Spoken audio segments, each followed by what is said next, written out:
Good morning. Today we are going to review continuous charge distributions for AP Physics C, Electricity and Magnetism. Flippin' Physics! A continuous charge distribution is a charge that is not a point charge. In other words, a charge which has a shape and electric charge which is continuously distributed throughout the object. So a continuous charge distribution is just a charge with shape? Basically, yeah. In order to find the electric field which exists around a continuous charge distribution, we can use the vector form of Coulomb's law and the equation definition of an electric field. Bo, please use those two equations to find the equation for the electric field which surrounds and is caused by a point charge. I thought you said a continuous charge distribution was not a point charge. I did. However, in order to determine the electric field which surrounds and is caused by a continuous charge distribution, we need to start with the electric field which surrounds and is caused by a point charge. Okay.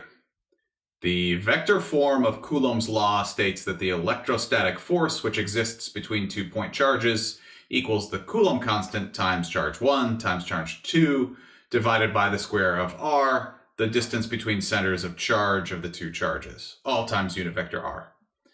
The equation definition of the electric field is electric field equals electrostatic force divided by charge, where both electric field and electrostatic force are vectors.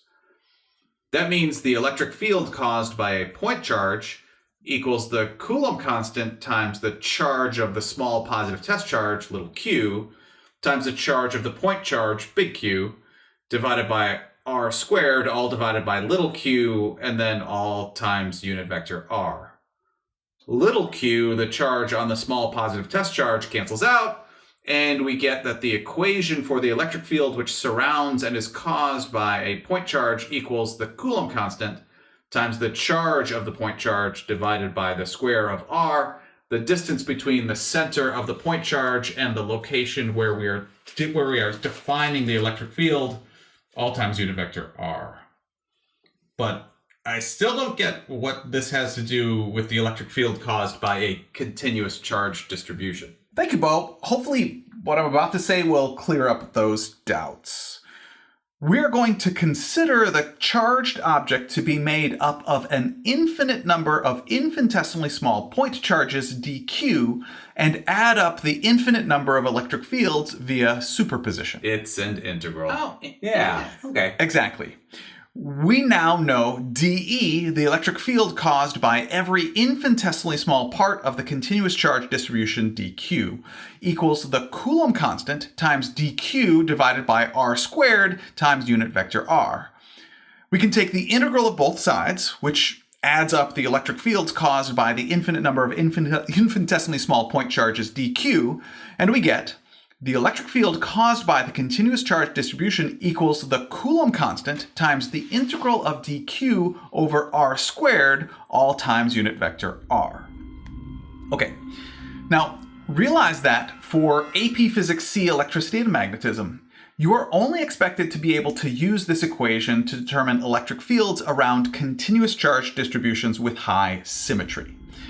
The specific examples you are responsible for are an infinitely long uniformly charged wire or cylinder at a distance from its central axis, a thin ring of charge at a location along the axis of the ring, a semicircular arc or part of a semicircular arc at its center, a finite wire or line of charges at a distance that is collinear with the line of charge or at a location along its perpendicular bisector. Again, realize these are all quite specific locations relative to the continuous charge distribution, and in order to find the electric fields at other locations, the lack of symmetry would make determining the electric field mathematically much more complicated. Now, before we do an example, because I think doing an example is the best way to review how to use this equation, Bobby, please review the 3 charge densities. Sure. Linear charge density, or lowercase lambda, equals charge divided by length, so it's in units of coulombs per meter. Surface charge density, or lowercase sigma, equals charge divided by area, and the units are coulombs per meter squared. And volumetric charge density, or lowercase rho, equals charge divided by volume, and its units are coulombs per meter cubed. Great. Now let's do an example. Let's determine the electric field at point P, which is located a distance a to the left of a thin rod with a charge positive capital Q. Uniform charge density lowercase lambda and length capital L. Notice that if we were to place a small positive test charge at point P, it would experience a force to the left from every dq, or every infinitesimally small part of the wire. Therefore, we already know the direction of the electric field at point P. It will be to the left, or in the negative I direction. However, if point P were not located on the axis of the thin rod, every dq would cause an electric field in a slightly different direction, which would, as I said before, make this mathematically a much more difficult problem, and you are not responsible for finding the electric field relative to continuous charge distributions, which are not highly symmetrical. Billy, please solve for the electric field. Absolutely. Previously, we determined the electric field from a continuous charge distribution equals the Coulomb constant times the integral of dq over r squared times unit vector r. In this case, rather than unit vector r, let's replace that with the negative of unit vector I, because we already determined that a small positive test charge would experience an electrostatic force to the left at point P. Also, rather than r squared in the denominator, let's put x squared in the denominator, because dq is located to the right of point P at a variable distance in the x direction, or x. We cannot really take the integral of the linear variable x with respect to charge, so we need to use linear charge density to go from dq to dx in the integral. We know linear charge density equals the total charge on the rod, capital Q, divided by the total length of the rod, capital L. Linear charge density also equals the infinitesimally small charge dq divided by the width of dq, which is in the x direction, so let's call that dx. That means dq equals linear charge density times dx, and the total charge equals linear charge density times the total length. We can substitute linear charge density times dx in for dq and take negative unit vector I out from the integral. Actually, linear charge density is also constant over the whole length of the rod, so that can come out from the integral as well. The limits on x for the rod are, the distance x for the location of dq varies from the left end of the rod to the right end of the rod, so the integral goes from distance a to distance a plus capital L.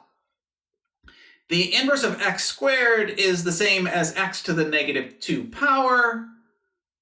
The integral of x to the negative 2 power with respect to x equals x to the negative 1 power divided by negative 1. The negatives cancel one another out, and x to the negative 1 power is the same as the inverse of x. We can substitute in our limits, solve for a common denominator in the brackets. In the numerator, we have a minus capital L. That means the electric field at point P equals negative Coulomb constant times linear charge density times the length of the rod, all divided by the quantity A times the quantity A plus capital L, all times unit vector I. Actually, we could do one more simplification. Previously, I showed that the total charge on the rod, capital Q, equals linear charge density times the length of the rod, so we can substitute the total charge on the rod into the electric field equation. I think that's it. Well done, Billy. I do want to make sure everyone recognizes what happens if the distance to point P from the left end of the rod, or A in this example, is much, much larger than the length of the rod, capital L. Bo, what do you think happens then? If A is much, much larger than capital L, then A plus L is roughly equal to just A. Then the electric field caused by the charged rod equals the negative of the Coulomb constant times the charge on the rod, all divided by A squared, all times unit vector I. Why? Because in the denominator, when we substitute in just A for A plus capital L, we get A times A, or A squared. Okay, sure, but what does that mean? That means that if we get far enough away from the uniformly charged rod, it has the same electric field as if the uniformly charged rod were a point charge. Right, I can see that now. It is the same equation I derived at the beginning for the electric field caused by a point charge. That is pretty cool. Yeah, that was fun. Yeah. Can we find the electric field caused by another continuous charge distribution, Mr. P? Please? Sure. How about let's determine the electric field caused by a uniformly charged ring of charge positive Q with radius A at point P, which is located on the axis of the ring a distance x from the center of the ring.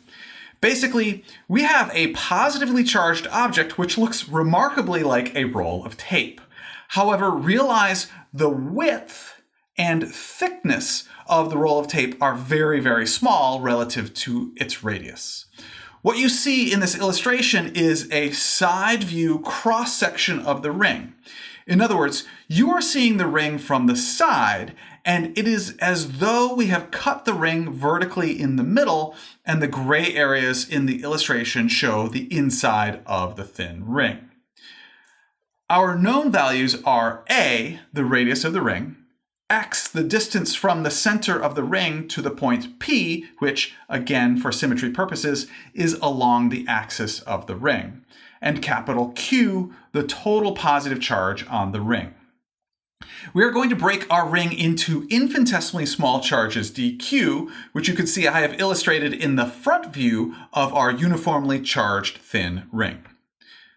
Let's see if the three of you can solve for the electric field at point P. All three of us? Yep, all three of you. Okay.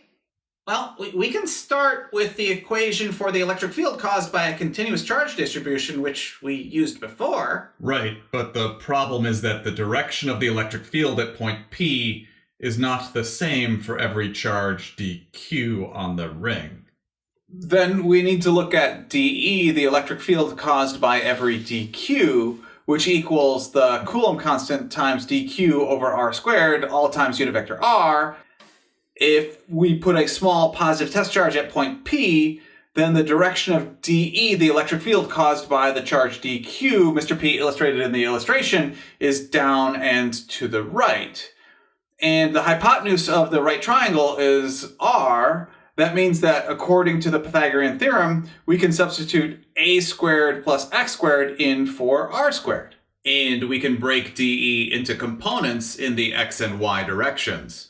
When we do that, you can see that for every dq on one side of the ring, there is a dq on the opposite side of the ring such that their components of the electric field dE in the y direction cancel one another out. That means all the components of dE in the y direction cancel out, and the total electric field caused by the ring at point P is only in the positive x direction. And we can define theta in both of the similar triangles such that because cosine equals adjacent over hypotenuse, dE in the x direction equals dE times the cosine of theta. And we can substitute the equation we got for dE into this equation for dE in the x direction and take the integral of both sides to get the total electric field at point P equals the integral of the Coulomb constant over a squared plus x squared, all times unit vector r times cosine theta, all with respect to charge. Actually, instead of unit vector r, we can substitute in unit vector I because we already determined the electric field caused by the ring at point P is to the right. And that is what Mr. P meant by us only being responsible for electric fields at specific points, which are mathematically easier due to symmetry. If point P were not along the axis of the ring, the electric the electric field from every dq would not have the same magnitude, and all the electric fields in the y direction would not cancel out. It would be much more difficult to calculate the electric field there. Exactly. Please keep going. Again, we can use cosine theta, which equals adjacent over hypotenuse, but it also equals x over r. And again, using the Pythagorean theorem, we know r equals the square root of a squared plus x squared, and we can substitute that back into our equation for cosine theta. In the denominator, the quantity a squared plus x squared times the square root of a squared plus x squared equals the quantity a squared plus x squared to the 3/2 power.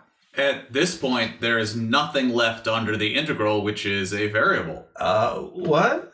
Well, look at it. For every dq on the ring, a is constant, x is constant, and the Coulomb constant and unit vector I are both constants, so all of that comes out from under the integral. Yeah, sure.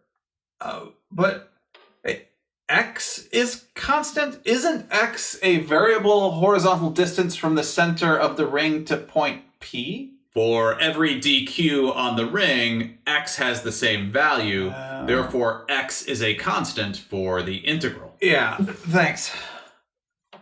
And the integral of dq is just capital Q, the charge on the ring.